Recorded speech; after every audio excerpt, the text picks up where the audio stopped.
You don't need I'm doing this my way. He a legend, he a legend, he a legend. He a legend, he a legend, he a legend. He a legend.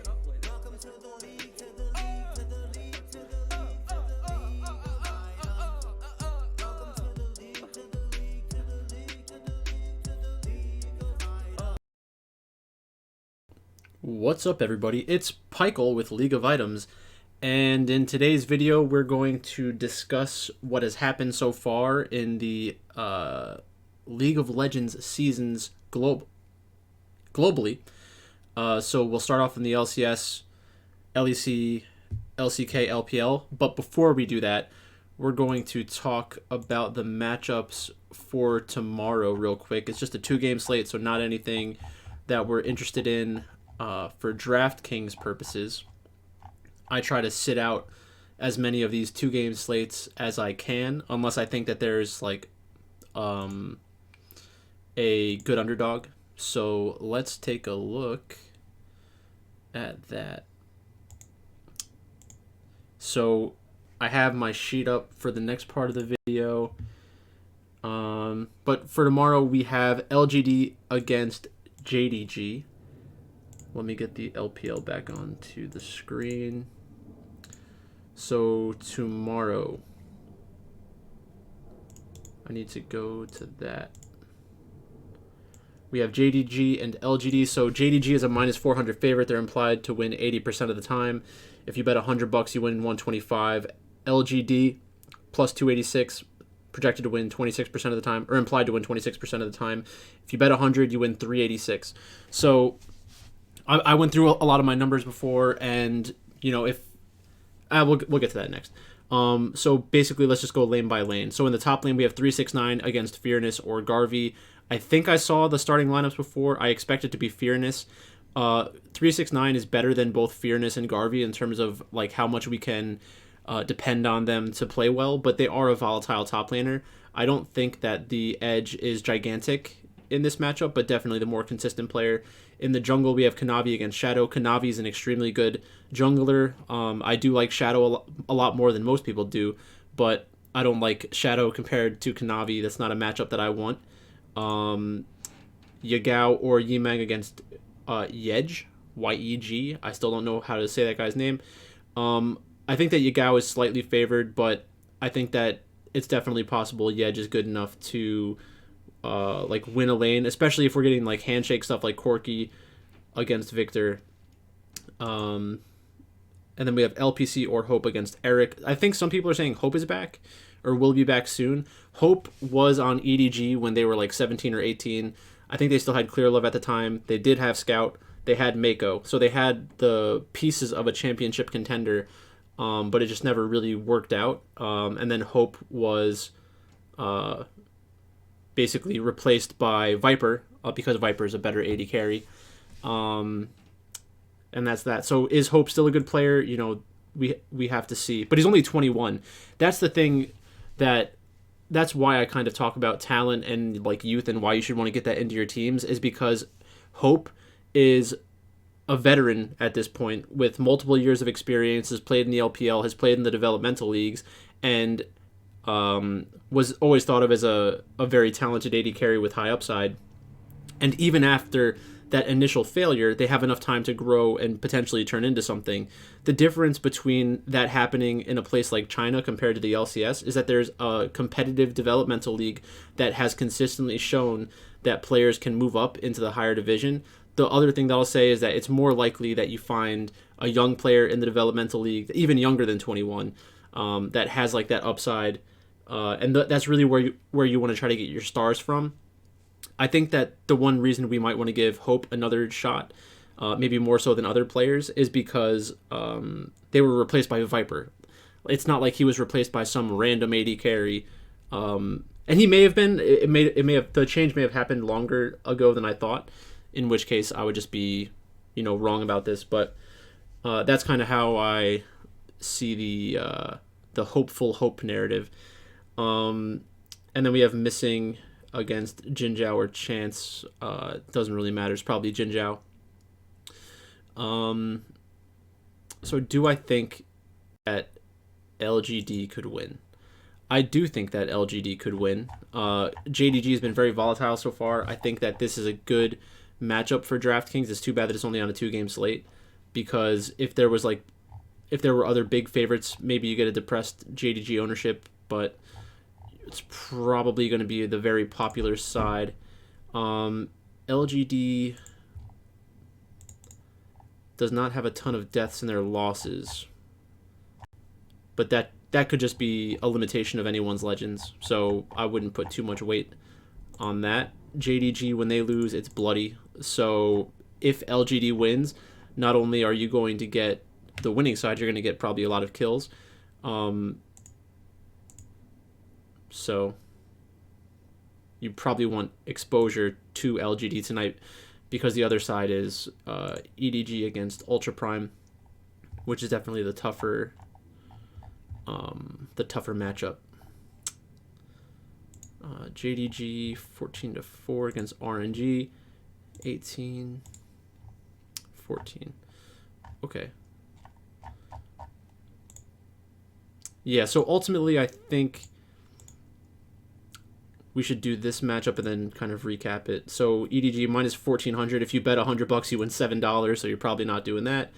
If you bet $100 on Ultra Prime, which you're probably not doing, and you win, you'd get 842 back.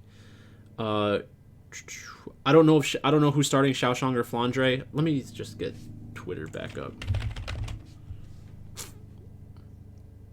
I don't think I saw anybody tweet it out yet. Let's see if Brewer IPA has it.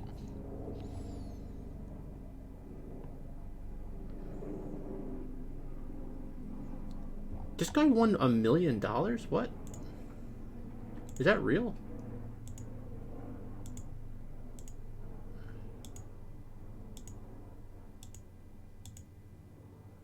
Wait a second. What? NFL Thursday. Maybe it was like a huge chop. I don't know. I got to do some more investigating on that. That's pretty funny though. I mean, good for him if he did it. Okay, LPC is out. Hope is in. So that's a good thing. These are the starting lineups. Let me retweet that.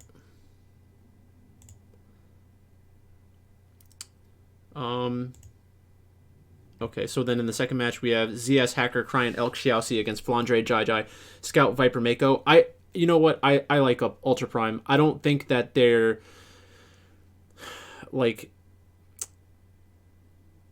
sure things to win, but I just believe in this roster. I think that's a good roster.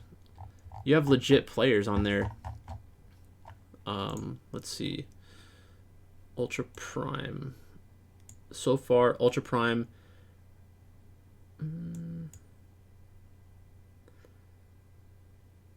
Played LNG and lost. Not shocking. Played Top Esports and lost. Not shocking. I mean, I kind of just want to play. I want to play Ultra Prime. I think that's how I would try to get exposure to them tonight. Would be on DraftKings. Like I'll make two lineups and have an Ultra Prime JDG or maybe 4 lineups. LGD Ultra Prime JDG Ultra Prime LGD Ultra Prime JDG, and just if one of those hits, then great. It's only $60. And that's one of the reasons why I don't bet on like every single game and do stuff like that, is because you can get exposure to a lot, like the good outcomes through DraftKings.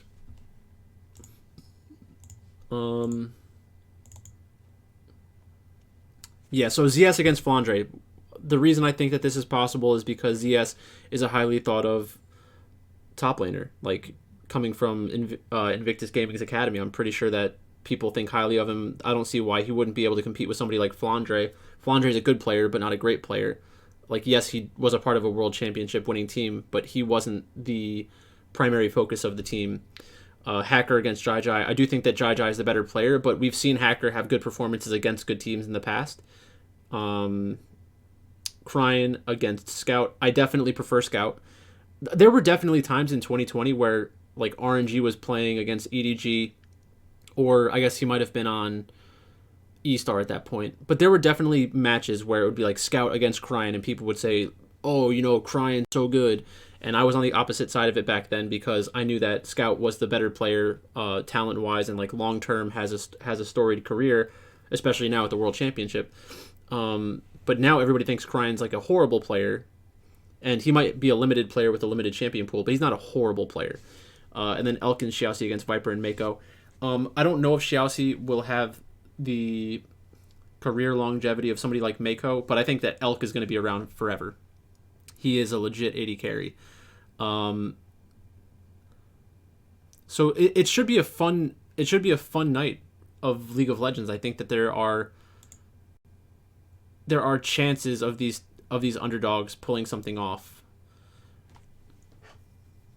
but I would want limited exposure to it. So that's kind of the deal for that. So let's get into the rest of what I wanted to do in this video. I'm going to go through the results so far. We'll start in the LCS. So we had, let's just go to the scoreboards.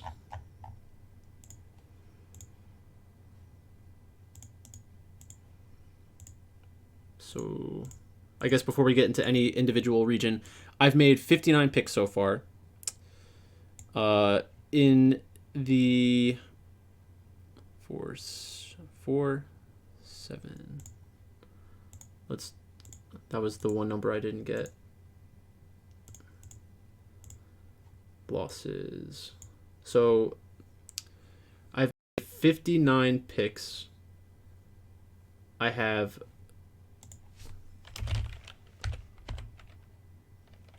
so that's 46 and 13.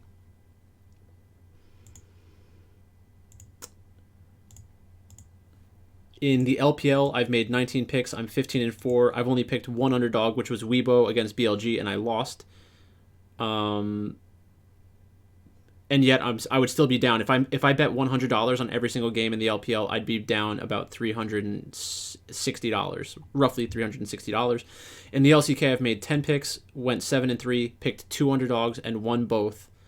But with that being said, I would still be down $270 if I bet 100 on every game. In the LEC, I made 15 picks. I've gone 10 and 5 so far. Picked dogs 3 times and went 1 and 2. And the 2 dogs that I lost with were and the 2 times that I lost picking a dog was on Vitality, which was shocking to me. I think that getting plus odds on Vitality in any match this year, you just kind of have to do it.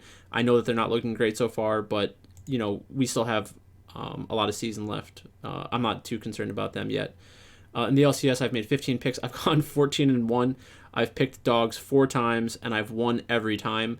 2 of those games... actually, let's just get right into that. So let's start in the LCS. Okay. And then I've bet on favorites 49 times. If I only bet on favorites, I'd be down $814.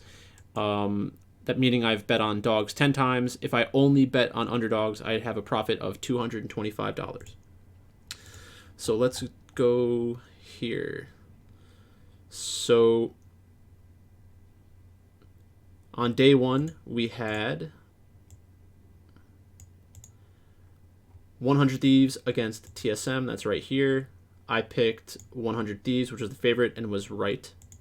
It's an academy team. This one didn't even matter to me. I don't think I made public picks for this one because this was just insane. Like, good team versus academy team, good team versus academy team, good team versus academy team, and like every matchup, just where picking the favorite means nothing. So I picked.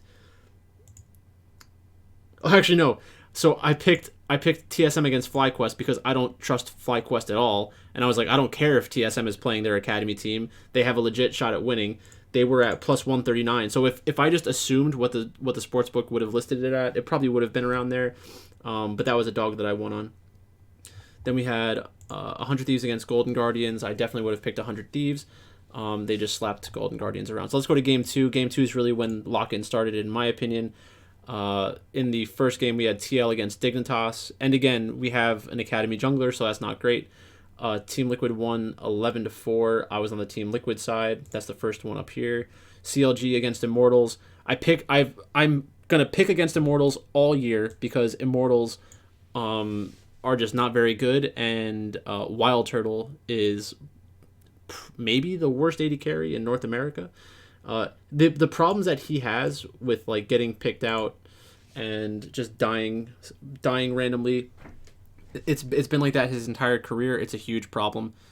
And at some point, teams are just going to stop giving him another chance because you know what you're going to get. You're going to get some like mind-numbing deaths that just are horrible. EG against Team Liquid. So this was my first opportunity to bet on Evil Geniuses as an underdog. They were at plus 133, which was really short considering like the well-known names on Team Liquid, but I think the fact that they had Yun starting because of the whole situation around visas for the team and like import slots and all that kind of stuff. So I bet on EG as a dog. 1 Dignitas against Immortals. Again, pick against Wild Turtle. It was a close match, but still, you got to do it. Evil Geniuses against CLG, easy. FlyQuest upset 100 Thieves. That's the only game that I've lost so far in the lock-in tournament. I would never make that pick. I would never pick FlyQuest against 100 Thieves in that situation. Just that's not something I'm gonna do. Team Liquid against CLG, that was an easy one. TSM against C9, that was an easy one. Evil Geniuses against Immortals, that was an easy one. FlyQuest against Golden Guardians, that's an easy one. So I mean, as you can see, in a league like the LCS where there are a lot of good teams and a lot of bad teams, the lines are going to be relatively smart in the sense that they know the favorites are going to win almost all the time. So what they're trying to do is set lines that you're not going to win enough money to beat them long term, and you know that's why sports books make money. So I guess let's talk about some other potential thoughts. A lot of it's just not relevant because of the number of like academy teams and just bad teams that are in here. We like the type of information that we're looking for is not really going to be informed. We're not going to find that information in these games. What we will find are like things that could potentially change our opinion of players' talent for the future. So have we learned anything about Someday? No. Tenacity played in that game that they lost, but Tenacity actually did look kind of okay. I don't think that the game was his fault. Closer, Abadage, FBI, Huhi, Darshan isn't going to be the starter. Summit's overseas still. Blabber, Fudge looked okay, but Fudge isn't playing against mostly good players. So it's like we could be in a spot where after lock-in, like C9's won basically all their games, and everybody's like, oh yeah, you know, Fudge looks pretty good, but they're playing against bad players. You're not going to learn important stuff.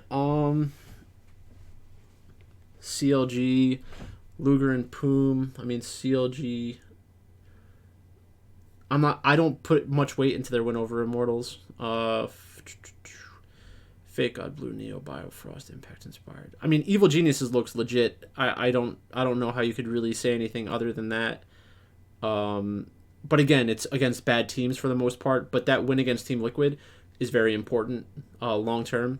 Apparently, this Jojo Pyun kid has like an insane ego. Vulcan was talking about in one of the interviews where the kid thinks that he's going to be like the best North American player ever, and I absolutely love that. I don't care if he's egotistical. Just play like you think you're the best, and that amount of like self-belief it's probably just a good thing in this situation, because he has a lot of good players around him, and even if he gives himself too much credit for their success, as long as it's success, I don't really care.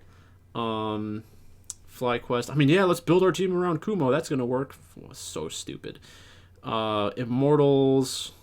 I mean, nothing has changed in my opinion of them. Team Liquid. It'll be interesting to see what happens once they actually get their roster figured out. But I think that Team Liquid against EG is going to be awesome all year. Like, it's just going to be extremely entertaining to watch. 100 Thieves against Team Liquid is going to be something that's interesting. Like, I think that if 100 Thieves played Team Liquid in the next round of this, I would probably pick Team Liquid assuming that they're listed as the underdog. And that's basically it. All right, so that's it for the LCS. Let's go to the LEC. So in the LEC,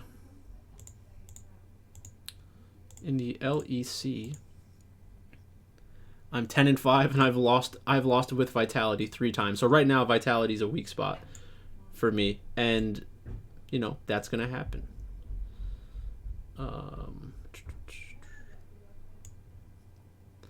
So we had Vitality against Mad, and Mad won. Vitality and Mad are probably the two teams that I'm going to be the most polarized on, because I believe in Vitality and I just don't like Mad Lions. I hate the amount of hype surrounding Elyoya, and maybe that's a weakness on my part that I just need to get over, but I just don't see it. I don't think that he's as good as people think that he is. When it's like in the NBA, if you give somebody 30 to 40 shots, it means that you will have a lot of points for the most part.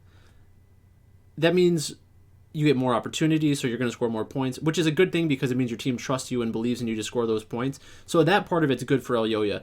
But if I wanted a volume shooter, I don't necessarily want Elyoya to be my volume shooter compared to other volume shooters throughout the world. Like if you gave me a choice between Elyoya and Inspired, I would take Inspired. I think he's just the better player. If you gave me a pick between Elyoya and Canyon, I'd rather have Canyon. And that's the difference, I think, where I'm coming from versus other people. Like even in the NBA, when you listen to people talk about like points scored and giving people credit for being really good players, if you can't tell the difference between James Harden scoring 40 points and LeBron James scoring 40 points, then there's nothing I can do to help you. One of those people contributed more to their team's success. That's just kind of how it works. And again, people can disagree with me on that. I'm not saying that I know everything about every sport. It's just that's how I view things. So that's the side of it that I'm going to be on. So Vitality against Mad, I lost that one. Rogue against SK, I won that one. But again, it's short odds, so you don't really win much money. G2 against XL, I was on that. Misfits against Astralis, I was on that. Fnatic against BDS, I was on that. Rogue against Misfits, got it. BDS against XL, that was an underdog that I picked and won. And then SK, I lost that one with Mad. That game was insane, and like good job SK for being able to compete in that sort of environment. That game was just crazy though. It doesn't really do much to detract from people's thoughts on Mad Lions, but it was a really sloppy game. But that happens. I'm not gonna downgrade them or anything for that because I'm already lower than the public on them anyways. G2 against Astralis. G2 was the favorite. I picked that. Fnatic against Vitality. I lost that.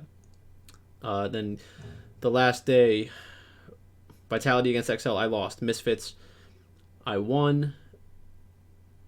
Rogue, I won. Fnatic, I won. G2, I lost because I was picking against Mad Lions. I think that G2 is actually pretty good. I like Broken Blade. Caps hasn't been great so far, so I guess that's one thing to watch out for. My only real takeaways, like I haven't looked at those lines yet. There seemed to be a decent. There's probably four teams, 2 teams that I think have a lot of talent, 2 more teams who I think can take games off of those top 2 teams and would make it a competitive series. I guess maybe 3 teams. Yeah, I think Misfits, Fnatic, G2. Sorry. Vitality, Fnatic are the top 2. Then you have Mad Lions and Rogue, and then you have G2. And then I think you have everybody else. So Fnatic, yes. Misfits, I mean, have they just had a weak schedule so far? They beat Astralis, lost to Rogue, beat BDS. That's roughly what they should look like. I don't really have much more to say about the LEC. We'll get into some of those teams more when we do like the previews later this week for that. In the LCK,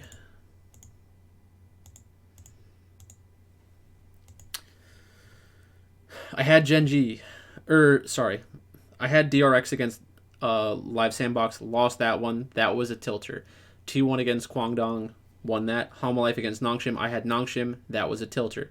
A lot of upsets in Korea so far. Damwon against KT, I had that. Genji against DRX, I had that. T1 against Bro, I had that.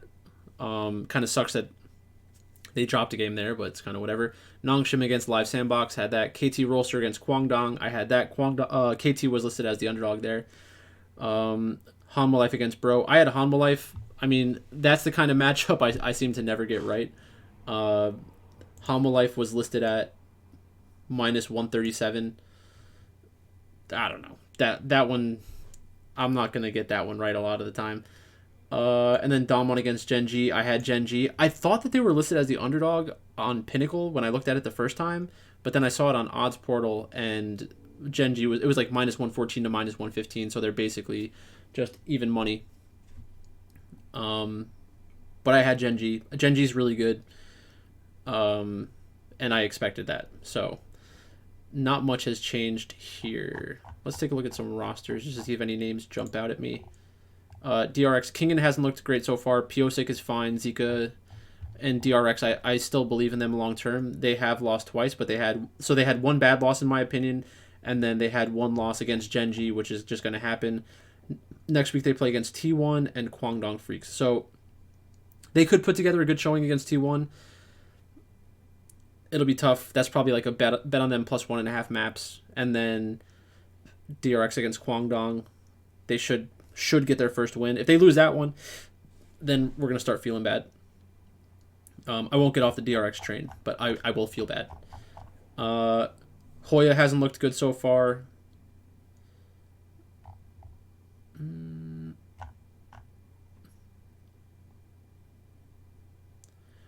I don't know why Birdall isn't playing yet. That's kind of annoying to me.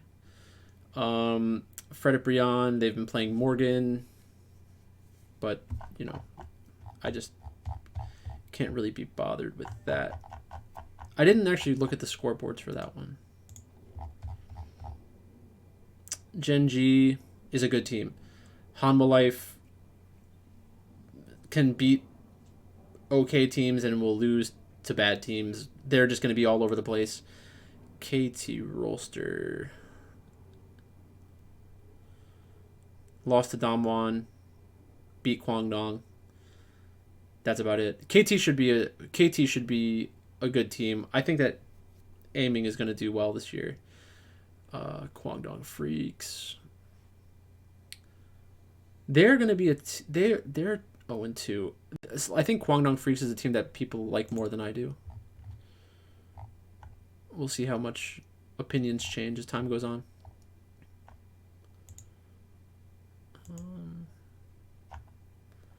I wanted to see Sandbox. No, I wanted to see Frederick Brian. So we had Morgan on Camille, and they won. Morgan on Gragas, loss. Morgan on Gragas, loss. Then we had Morgan on Gragas, win, 7-3, good job. Morgan on Gragas, loss. Morgan on Gragas, win. That's disgusting. This puts a Frederick Brian on a team that I don't want to play. The fact they're picking top Gragas that much, just get me out of that.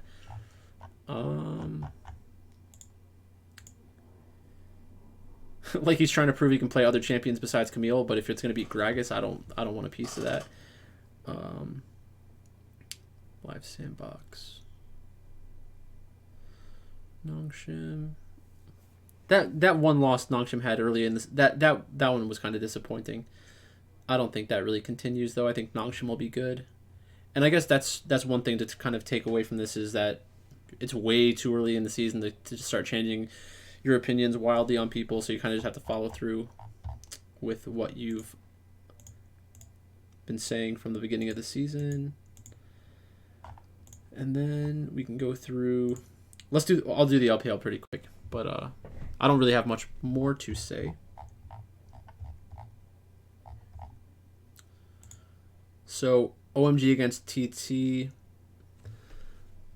That was a favorite.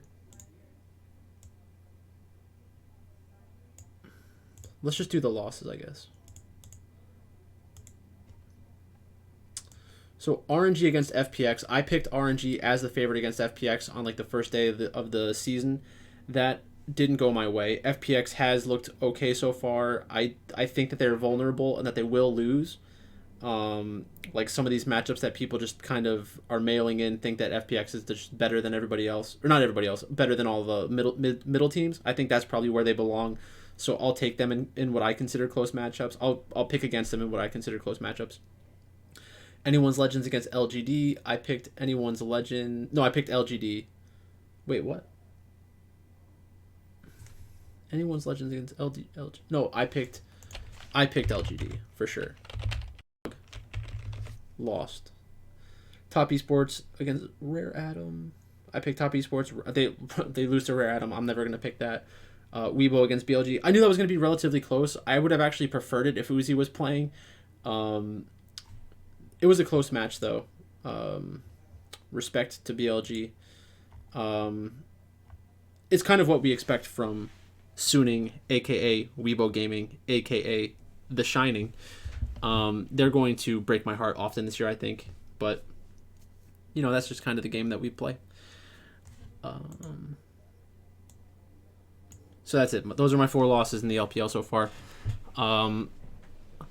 I feel like I know a lot of the time when I'm making like risky decisions, just based on like my favoritism of certain teams. So I hope that comes through. I try to kind of preface that whenever it happens. But that's all I've got for you. Thanks for watching, and I'll talk to you later.